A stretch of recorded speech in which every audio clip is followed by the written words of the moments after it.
Salam, hər vaxtınız xeyir. Bugünkü dərsimiz ədəbiyyatdan şifahi xalq ədəbiyyatıdır. Azərbaycan şifahi xalq ədəbiyyatı. Gəlin dərsimizə başlayaq.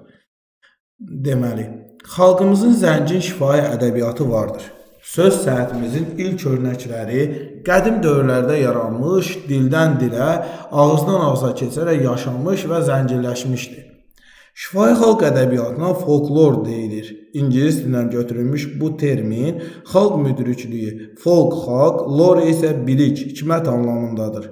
Azərbaycan xalqının yüzillər boyu yaratdığı şifahi xalq ədəbiyyatı onun tarixi, mədəniyyəti, mənəviyyatı, həyat tərzi, adət-ənənələri haqqında zəngin məlumat verən əsas qaynaqlardan hesab olunur. Folklor nümunələri xalq zəkasının qüdrətini, bədii təfəkkürün gücünü parlaq əks etdirən, məzmun cəhətdən maraqlı, ideya baxımından zəngin, əsrlərin sınağından çıxmış əsərlərdir. Bu sənət inciləri janr əlvanlığı, dil üslub aydınlığı, poetik tutumu və xəlqiliyi ilə seçilir.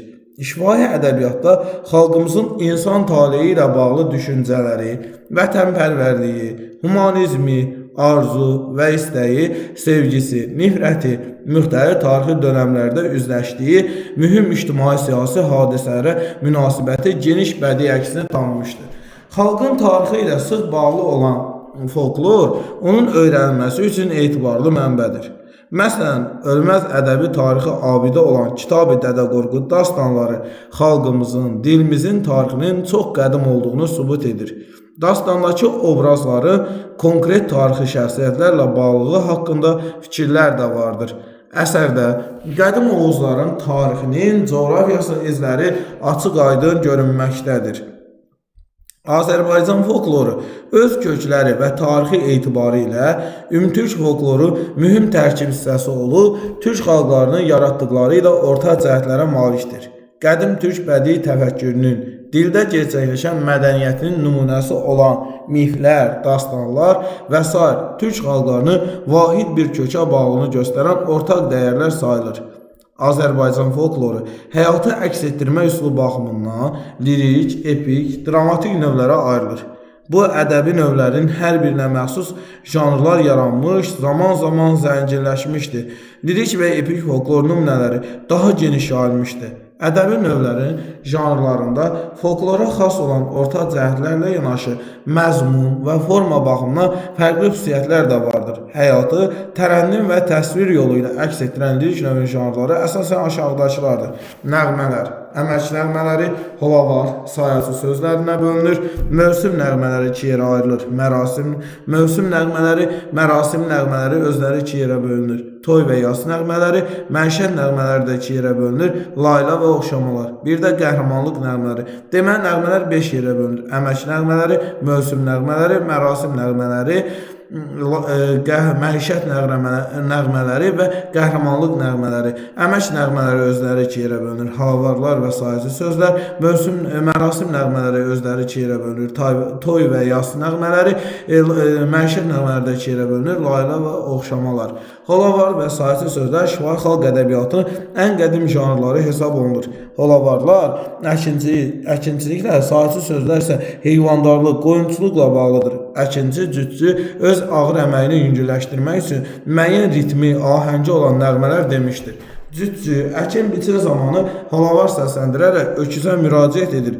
İş prosesində ona güvəndiyindən söz açır. Öküz, öküz, xan öküz, dırnaqları qan öküz, sən kötana güc eylə, mən də deyim can öküz. Sayıcı sözləri isə qoyunçuluqla məşğul olan insanların nəğmələridir. Onlarda qoyunçuluğun kəndi həyatında böyük əhəmiyyətli diqqəti çatdırılmışdır. Çoban ailəsinin rifahını təmin edən qoyuna müraciət edir. Onun xeyir-bərəkət gətirməsinə rəğbətlə danışır. Nənə manaslı qoyun, qırqovul gözlü qoyun, pendiri kəsmə-kəsmə, qatığı üzlü qoyun. Mövsüm nəğmələri isə ilin müxtəlif fəsilləri ilə bağlı olub, yaz, yay, payız, qış haqqında təsəvvürləri əks etdirir.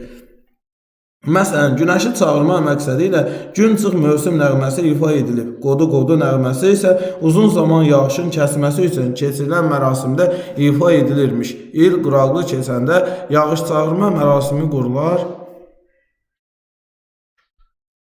Nəğmələr oxunarmış, yazın gəlişi el bayramına çevrilmiş, el şənliklərində Novruzla bağlı nəğmələr ifa edilmişdi. Xalqın məişəti, güzəranı ilə bağlı olan mərasim nəğmələri qədim insanlar tərəfindən müxtəlif mərasimlərdə ifa edilmişdi. Elçilik, nişanlama, toy və toy zamanı şadlıq nəğmələrinin oxunması, yaz mərasimlərində ağların söylənilməsi adəti indi də qalmaqdadır. Toy nəğmələrində xalqımızın ailə, məhəbbət, sədaqət kimi mənəvi dəyərlərindən söz açılır. Yeni qurulan ailənin xoşbəxtliyi ilə bağlı diləklər ifadə olunur. Zülf töküb üzə dilbər, çıxıbdır düzə dilbər, duvaq salım üzünə, gəlməsin gözə dilbər. Mərasim nəğmələrin bir növü olan ağlar insan ölümü, faciəsi ilə bağlı nəğmələrdir. Bu nəğmələrdə yaxın, doğma adamların ölümündən doğan dərin, kədər, qəm hissləri ifadə olunur. Ağlaram ağlar kimi, dərdim var dağlar kimi, xəzəl olam, tökürləm, viranə bağlar kimi.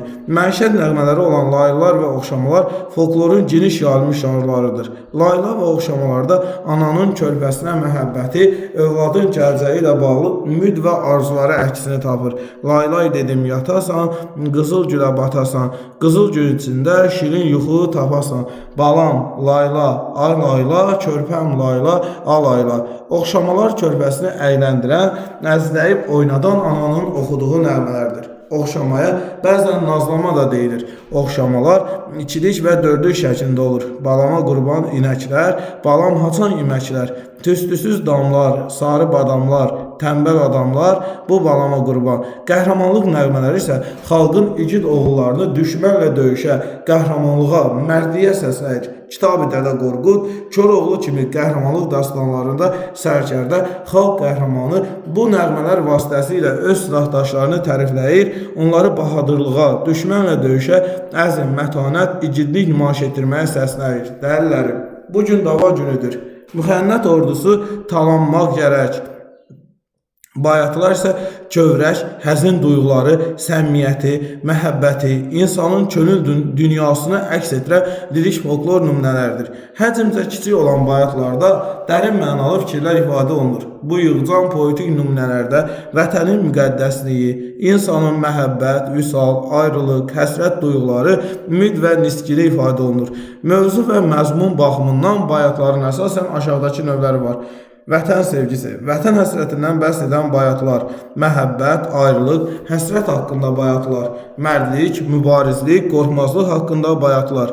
4 misradan ibarət olan bayatının hər misrasında 7 hecə olur. Birinci, ikinci, dördüncü misralar həm qafiyə, üçüncü misra isə sərbəst olur.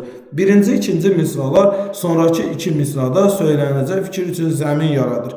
Əzizim, vətən yaxşı, geyməyə kətan yaxşı, gəzməyə qürbət ölkə, ölməyə vətən yaxşı. Lirik növü mahnı janrı nəğmədən onunla fərqlənir ki, özünə məxsus musiqi havası var. O nisbətən sonraki dövrlərdə yaranmışdı. Qaragilə, apardı sellər saranı, İrəvanda xalq qalmadı və digər mahnılarda xalqın ruhu, sevinci, kədəri, ən zərif duyğuları, təbiətə məhəbbəti və s. əksini tapır.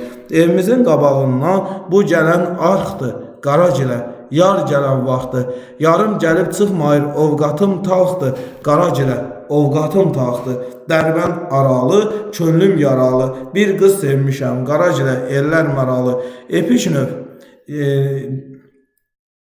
Epik növün janrları əsasən əfsanələr, rəvayətlər, lətvələr, atalar sözü, məsəllər, tammaca, yantmac və nağıllardır. Folklorun qədim janrlarına olan əfsanələrdə ağla sığmaz, möcüzəli, fantastik səciyyəli, qeyri-adi hadisələrdə söz açılır. İnsanın daşa, heyvana çevrilməsi, dağların, güllərin dil açıb danışması və s. əfsanələri digər epik əsərlərdən fərqləndirən səciyyəvi cəhətlərdir. Əfsanələrdə müxtəlif planetlər, əşyalar, heyvanlar, quşlar insana xas olan əlamətlərə malik olur.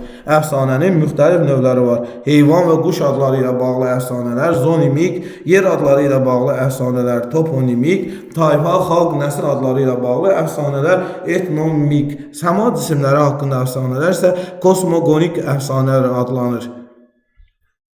Səməndər quşu əfsanəsində oda inam, quşa tapınma motivləri öz əksini tapır. Əfsanəyə görə Səməndər quşu balalarının qanad açıb uçduğunu görəndə sevincindən polad dimdiyini çaxmaq daşı olan caynağına vurur. Bu zaman onun qovdan olan tükü alışır və o yanaraq külə dönür.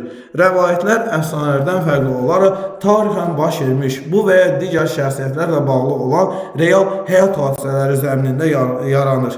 Tarixi şəxsiyyətlər və yer adları ilə bağlı rəvayətlər geniş yayılıb. Nuh Peyğəmbər, Astiaq, Tomris və s. rəvayətlərdə tarixi əfsanəvi şəxsiyyətləri həyatı, fəaliyyəti ilə bağlı hadisələr əks olunub. Lətvər cəmiyyətdə, ailə məişətdə, insanın xarakter və əməllərində müşahidə olunan nöqsanları tənqid edən əsərlərdir. Lətvələrdə yumorla yanaşı satira, sarkazm da mühüm yer tutur. Xalq arasında Molla Nəsrəddin, Bəhlul Danəndə ilə bağlı lətvələr geniş yayılıb. Atalar sözü və məsələlər isə ibrətli, müdrik məzmunlu yığcam ifadələrdir. Bu nümunələr xalqın əsrlər boyu qazandığı həyat təcrübəsinin ümumiləşmiş ifadəsidir. Onlara müdrik sözlər, qanadlı sözlər və s. deyilməsi bu hikmətli xalq örnəkinə verilən yüksək qiymətlə bağlıdır. Həm atalar sözü, həm də məsələlər müdrik ifadələr olsa da onların arasında fərq vardır. Atalar sözündə fikir ümumiləşmiş, bitkin şəkildə ifadə edilir. Buna görə onların izahına ehtiyac duyulmur. Məsələn, iş insanın cövhəridir. Bu günün işini sabaha qoyma. Yüz ölç, bir biz. Atalar sözlərindən fərqli olaraq məsələlər isə müəyyən əhvalatla bağlı olur. Əhvalatın, hadisənin nəticəsi, yekunu kimi meydana çıxır. Onun mənasını başa düşmək üçün bağlı olduğu əhvalatı bilmək lazımdır. Məsələn, dava yorğan davasıdır məsələ Molla Nəsrəddin lətvəsi ilə bağlıdır. Bu məsələdə adətən münaqişənin, mübahisənin əsl səbəbini göstərmək üçün istifadə olunur. Epik folkloru geniş yayılmış janrlarına olan tapmacalarda müəyyən əşya, hadisə haqqında üstörtülü şəkildə məlumat verilir. Burada əşyanın məcazi təsviri, onun səciyyəvi əlamətlərini təqdimi əsas yer tutur. Tapmacanı hərfi mənada anlamaq, dərk etmək mümkün deyildir. Bu sadəcə səhv yoldur. Tapmacanın cavabını tapmaq üçün obrazlı təfəkkür, məntiqi düşüncə tələb olunur. Epik folklorun janrlarına olan yansımalar isə səs oyunu üzərində qurulmuşdur. Bu nümunələr həm nəzmlə, həm də nəsr şəklində olur. Yansımalar eyni səsin, oxşar səslənən sözləri, söz birləşmələrin sırasına, əvəzlənməsinə əsaslanır. Bu janrda olan nümunələr yumoristik məzmuna malik olub, uşaqların nitqinin, tələffüzün inkişafına kömək edir. Aşbaz Abbas az aşmış, asmışsa da az aşmış. Epik folkloru ən qədim janrlarından biri də nağıllardır. İnsanlar qədim dövrlərdə yaratdığı nağıllar dildən dilə keçərək dəyişmiş, zənginləşmiş, dövrümüzə gəlib çatmışdır. Nağılların özəl xüsusiyyətləri vardır. Bu nümunələrdə bütün hadisələr əsas qəhrəmanla bağlı olur. Qəhrəman əksər hallarda ideallaşdırılır. Nağılın müsbət qəhrəmanı qarşılaşdığı bütün çətinlikləri dəf edir, şər qüvvələrə qalib gələrək öz arzusuna çatır. Nağıllar mövzu və məzmun etibarı ilə 3 yerə bölünür. Heyvanlar haqqında nağıllar, sehirli nağıllar, məişət nağılları. Onların hər birinin səciyyəvi xüsusiyyətləri vardır. Heyvanlar haqqında nağıllarda haqsızlıq, ədalətsizliklə mübarizə motivləri mühüm yer tutur. Bu nağıllarda xeyri və şəri təmsil etməklə heyvanlar iki qrupa bölünür. Sehirli nağıllarda isə qəhrəman öz arzusuna çatmaq üçün adi şər qüvvələrlə deyil, cin, div, əjdaha, ifritə kimi sehirli qüvvələrlə mübarizə aparmalı olur. Bu mübarizədə nağılın qəhrəmanına xeyirxah sehirli qüvvələr, simur quşu, uçan xalça və s. kömək edir. Məişət nağıllarında isə həyatda baş verən real hadisələr təsvir edilir. Belə nağılların qəhrəmanları çox zaman sadə, təvəzzökar, xeyirxah və fərasətli olur. Onlar həyatda çətinliklə qarşılaşır, yoxsulluq içində yaşayırlar. Bu qəhrəmanlar öz arzularına çatmaq üçün mübarizə aparır, dara düşən insanların köməyinə yetişir, çətin sınaqlardan üzaq çıxaraq, ağıl və bacarıqları ilə şər qüvvələrə qalib gəlirlər. Aşıq yaradıcılığı xalq ədəbiyyatının həm də zəngin hissəsi olub, tarixin çox qədim zamanlarından baş alıb gəlir. Müəllifin məlum olması aşıq şeirini şifahi xalq ədəbiyyatı digər nümunələrindən fərqləndirən əsas cəhətlərdəndir. Qədim dövrlərdə dədə, bəzən də ozan, varsaq adlandırılan aşıqlar əsərlərində yaşadıkları zamanəni mühüm hadisələrinə münasibət bildirmiş, elin, obanın dərdinin, arzu istəyinin ifadəçisi olmuşlar. Qoşma, gəraylı, bayatı aşıqları daha çox müraciət etdikləri janrlardır. İki qrupa bölünür. Bir qismi yaradıcı olub, şeir qoşur, dastan yaradır, onları ifa edir. Bir qismi isə daha çox mövcud əsərlərin ifası ilə məşğul olurdu. Belələri ifaçı aşıqlar adlandırılır. Abbas Varqallı, Xəstə Qasım, Aşıq Ələsgər, Aşıq Şəmşir, Aşıq Hüseyn Cavan kimi sənətkarlar aşıq sənətinin inkişafına, zənginləşməsinə böyük töhfə vermiş yaradıcı aşıqlardır. Aşıq Əmrah, Aşıq Kəmandar, Aşıq Hüseyn Saraclı və digərləri ifaçılıq yolunu tutmuş, aşıq sənəti yaşamasına, yayılmasına əhəmiyyətli xidmət göstərmişdir. Aşıq yaradıcılığının məhsulu olan dastan epik, lirik əsər sayılır. Dastanda nəsrlə nəzm, epik təhkiyə ilə lirik təqdimat vəhdətdə olur. Aşıq dastandakı əhvalatı nağıl edərkən saz havasının müşayiəti ilə qəhrəmanın hiss həyəcanlarını əks etdirən şeirlər də söyləyir. Kitab-ı Dədə Qorqud da, eləcə də Koroğlu da vətənin müdafiəsi, azadlıq, ədalətsizliyə qarşı mübarizə geniş əks olunduğundan onlar qəhrəmanlıq dastanları adlanır. Şah İsmail, Aşıq Qərib kimi məhəbbət dastanlarında isə azad məhəbbətdən bir-birini sevən gənclərin dözüm, sədaqət, ağıl və cəsarətlə sayəsində qovuşmasından bəhs olunur. Məhəbbət dastanları ustadnamə ilə başlayır, duvaqlanma ilə tamamlanır. Bəzi məhəbbət dastanları faciə ilə bitir. Sevgililər şər qüvvələri yaratdığı maneələri aşa bilmir, bir-birinə qovuşmur. Belə dastanlarda duvaqlanma olmur. Dramatik növün janrlarına xalq oyunları, xalq tamaşaları, şəbihlər daxildir. Onların hər birinə aid nümunələr dövrümüzə çatmışdır. Məsələn, xan oyunu xalq oyunları növünə aid nümunə hesab edilir. Xalq tamaşalarına meydan tamaşaları da deyilir. Əkəndə yox, biçəndə yox, yeyəndə ortaq qardaş tamaşasında tənbəlliyin tənqidi, əməyə rəğbət hissinin oyadılması ön plana çəkilir. Şəbihlər dini tamaşalardır. Bu tamaşalar daha çox məhərrəmlik mərasimləri ilə bağlı olur. Dramatik növün janrlarına olan oyunlar uşaq orqanizminin hərəkətə, fəaliyyətə olan ehtiyacına yaranmışdır. Lakin oyunlar uşaqlarda təqlidlə yanaşı düzüb qoşmaq, yaratmaq bacarığını da üzə çıxarır. O sənətin bir neçə sahəsini, musiqini, rəqsi, şeiri, aktyorluğu özündə birləşdirir. Kollektiv şəkildə həyata keçirilən uşaq oyunları oturaq və hərəkətli olmaqla iki yerə bölünür. Lal dinməz, əl üstə kimin əli, uçdu, uşaq oturaq oyunları aiddir. Hərəkətli, mütəhərrik oyunlarda isə uşaqların fiziki hərəkətləri əsas yer tutur. Bu oyunlarda əşyalardan istifadə edilir, dəsmalı ver, xəndəyə düşmə, dəyirman və s. bu qəbildəndir. Sağ olun, növbəti dərslərdə görüşərik.